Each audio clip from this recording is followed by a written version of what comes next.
સુરતના ઉધના કાશીનગર ખાતે મારામારીની ઘટના બની હતી। સામાન્ય બોલાચાલી બાદ મામલો મારામારી સુધી પહોંચી ગયો। કેટલાક વ્યક્તિ દ્વારા બે યુવકો પર જીવલેણ હુમલો પણ કરાયો।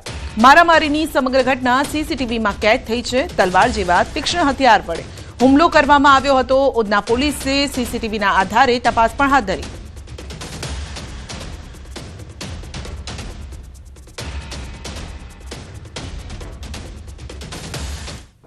જામખંભાળિયામાં માત્ર 920 રૂપિયા માટે થયો જીવલેણ હુમલો। પાનના દુકાનદારે 920 રૂપિયાની ઉઘરાણી કરતા 4 લુખ્ખા તત્વોએ બેફામ રીતે વેપારીને માર માર્યો। જો કે પોલીસે ચારે ટણી બાજુને પકડીને હવા કાઢી હતી। તો લુખ્ખા તત્વોના આતંકના દ્રશ્યો જામખંભાળિયાના છે। અહીં પાનના વેપારીએ લુખ્ખા પાસે બાકી 920 રૂપિયાની ઉઘરાણી કરી હતી ને ત્યારે આ તત્વો ગુસ્સે ભરાયા। વેપારી કંઈ સમજે તે પહેલા જ દુકાનમાં ઘૂસી અને મારામારી પર ઉતરી આવ્યા। દ્રશ્યમાં જોઈ શકાય છે કે વેપારી દુકાનની અંદર ખુરશીમાં બેઠો છે અને ત્યારે એક શખ્સ દુકાનના થડા પર ઊભો રહી અને યુવાનને માર મારે છે, જ્યારે કે બે ટપોરીઓએ વેપારીનો પગ પકડી રાખ્યો હતો।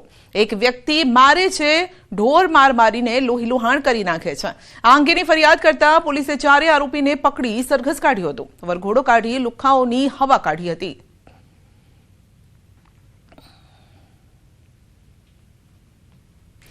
જૂનાગઢમાં યુવકે પ્રેમિકા સામે જ આપઘાત કર્યો।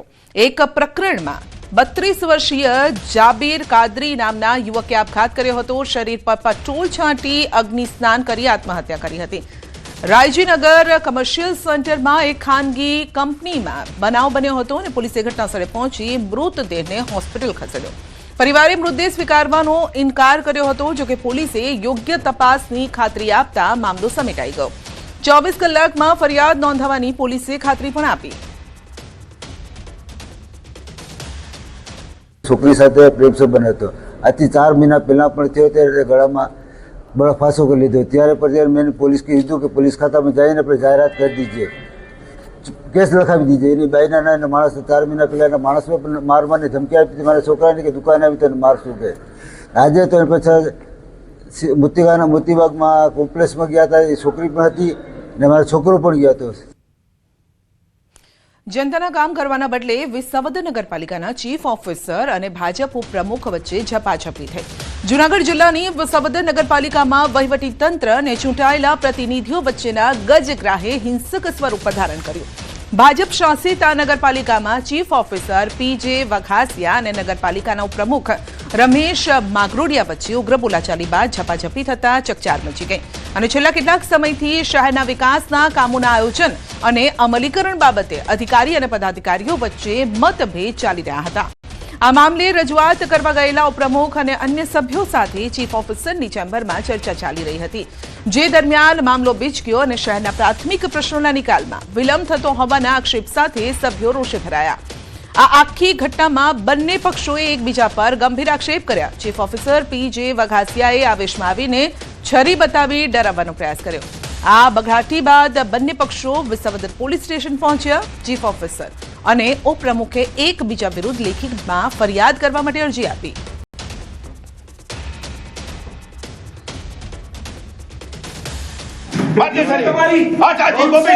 પત્રકાર છરી મારવાની વાત કર, જોવો તો ખરા ચાલો ન્યાય ક્યાં જોવો તો ખરા તમે છરી હાથમાં લીધી છરી, જોવો તો ખરા બે પૈસામાં વેચાઈ ગયો તમે હું છો?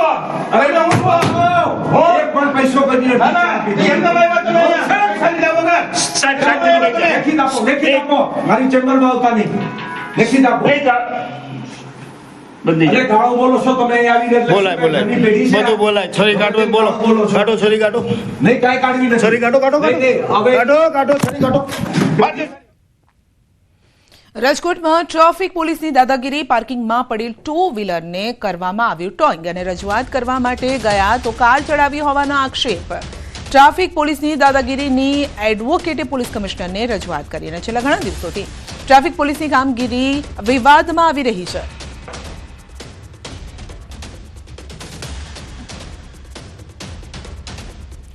તો ટ્રાફિક પોલીસની દાદાગીરી અહીં સામે આવી છે, જેનો વિડીયો પણ સામે આવ્યો છે। પાર્કિંગમાં રહેલું 2 વ્હીલર ટો કર્યું હતું અને રજૂઆત માટે ગયા તો કાર ચઢાવી હોવાના આક્ષેપ કરી દીધા। તો આમ કરીને સામે પક્ષે ડરાવવાનો ધમકાવવાનો પણ પ્રયત્ન થઈ રહ્યો છે અને ટ્રાફિક પોલીસની દાદાગીરીનો આ એક વિડીયો પણ સામે આવ્યો છે.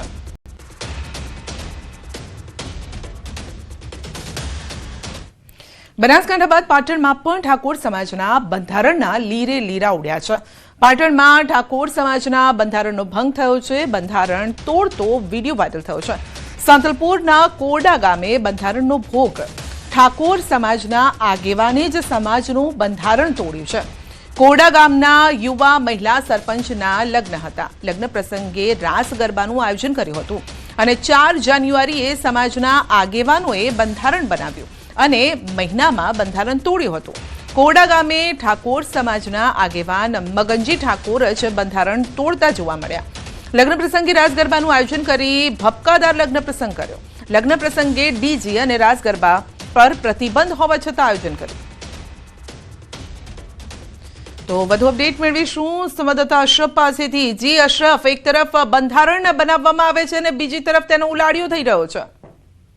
બિલકુલ સંધ્યા, એક બાજુ ઠાકોર સમાજના આગેવાનો દ્વારા સમાજનું હિત વિચારીને વિવિધ મુદ્દાઓને લઈને ક્યાંક બનાસકાંઠાના ઓવર ખાતે બંધારણ ઘડ્યું હતું, પરંતુ આ જ બંધારણના ક્યાંક સમાજના જ આગેવાનો તોડતા હોવા 2 ઘટનાઓ સામે આવી છે. અગાઉ બનાસકાંઠાથી અને આ વરિંદી સામે આવી છે તે સાંતલપુરના કોરડા ગામેથી. મહત્વની વાત છે કે જે મગનજી ઠાકોર છે તેમના દીકરી કુમકુમ અને તેમના દીકરા ભાવેશના લગ્ન હતા. તે દરમિયાન ડીજે રાસ ગરબાની પાર્ટીનું આયોજન કર્યું હતું. જે મહત્વની વાત છે કે ડીજે રાસ ગરબાનું સમાજનું જે બંધારણ ઘડ્યું હતું તેમાં પ્રતિબંધ મુકાયો હતો, પરંતુ અહીંયા સમાજના જે આગેવાન છે મગનજી ઠાકોર, જેઓ કોરડા ગામના પૂર્વ સરપંચ છે અને હાલ તેમને દીકરી જેના લગ્ન હતા કુમકુમ, તે ચાલુ સરપંચ, એટલે કે જે સમાજના આગેવાનોએ સમાજના હિત માટે બંધારણ ઘડ્યું હતું, સૌથી પહેલા જેને અમલ કરવું જોઈતું હતું, જેને જોઈને અન્ય સમાજના આગેવાનો કરે, પરંતુ અહીંયા જે બંધારણ ઘડવામાં હાજર છે, જે આગેવાનો સાક્ષી પૂરે છે, તે જ આગેવાનો ક્યાંક બંધારણ તોડી રહ્યા છે. એટલે કે ક્યાંક સમાજના બંધારણ જે પકડને જે અસર થવી જોઈએ અન્ય નાના ઘરોમાં,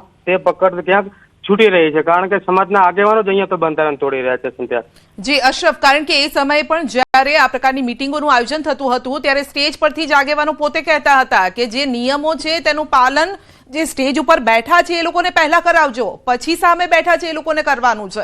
પરંતુ અહીંયા તો એ આગેવાનો જ આ નિયમો તોડી રહ્યા છે. 2 દિવસ પહેલા પણ આવી રીતે જ જે ગાયક કલાકાર છે તેમણે પણ આ રીતે નિયમો તોડ્યા હતા અને તેને લઈને એક અલગ જ વિરોધ શરૂ થયો હતો કે સમાજમાંથી બરતરફ કરો અને એ પ્રકારની વાતો થઈ હતી. શું અહીંયા આગેવાનની વિરુદ્ધ પણ એ જ પ્રકારનો માહોલ જોવા મળી રહ્યો છે? બિલકુલ સંધ્યા, સમાજના આગેવાનો મંચ ઉપર તો ક્યાંક બેસીને નિયમો તો ઘડ્યા હતા, પરંતુ તે જ સમાજના આગેવાનો હાલ બંધારણ તોડે છે. મહત્વની વાત છે કે મગનજી ઠાકોરના ઘરે જ્યારે લગ્ન પ્રસંગ હતો ત્યારે રાધનપુરના ધારાસભ્ય લવિંગજી ઠાકોર જે બંધારણ ઘડાયું ત્યારે હાજર હતા. એ જ લવિંગજી ઠાકોર ક્યાંક મગનજીના ઘરે પણ ગયા હતા.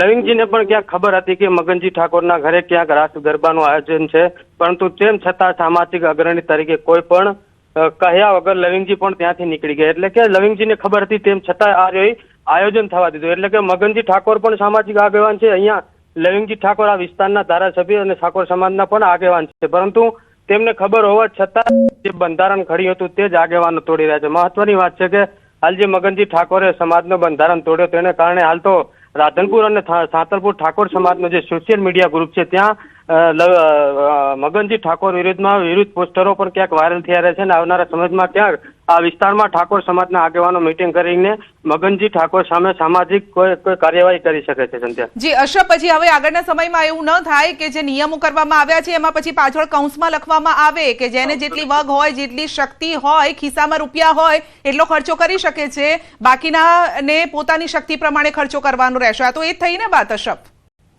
બિલકુલ સંધ્યા, હાલની સ્થિતિ એવી થયું, કારણ કે મગનજી ઠાકોર આર્થિક રીતે પણ ક્યાંક સદ્ધર છે. એટલે કે જે લોકો આર્થિક રીતે સદ્ધર હશે તે ક્યાંક આવા મોટા તાયફાઓ કરશે, પરંતુ જે નાનો જે આર્થિક રીતે સદ્ધર નહીં હોય તેમને ક્યાંક કહે છે કે અમે અમારા જોડે સગવડ છે